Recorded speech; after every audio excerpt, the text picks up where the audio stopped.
স্বার্থপর এই দুনিয়ায় কেউ কারো খবর নেয় না দোস্ত। এই স্বার্থপর দুনিয়ায় কেউ খবর নেয় না।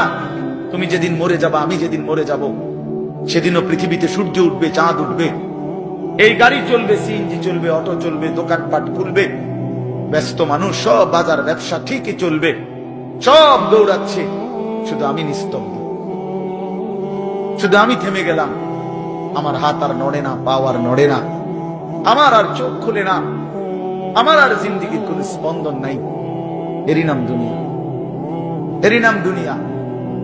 বিকাল বেলা যারা জানাজা পড়ছে, এই স্ত্রী ছেলে কাঁদছে সারাদিন বাপের জন্য, স্বামীর জন্য, এই মানুষগুলোই রাত্র 9টায় আবার পাশের বাড়ির থেকে রান্না করে আনছে, এরাই পেট ভরে ভাত খাইতেছে। এর নাম দুনিয়া, এর নাম দুনিয়া, এর নাম দুনিয়া। এই মানুষগুলো তো একদিন উপাস থাকলো না, আপন সন্তান, আপন স্ত্রী। তাহলে ধোকার এই দুনিয়া কার জন্য সাজাইলাম? কার জন্য বলেন, বলেন কার জন্য? ইয়ালামুনা যাহিরাম মিনাল হায়াতিদ দুনিয়া ওয়া হুম আনিল আখিরাতি হুম গাফিলুন। আল্লাহ বলে, বান্দা, দুনিয়ার জীবন তো খুব বুঝলা, কিন্তু আখিরাতের ব্যাপারে গাফিল হয়ে রইলা।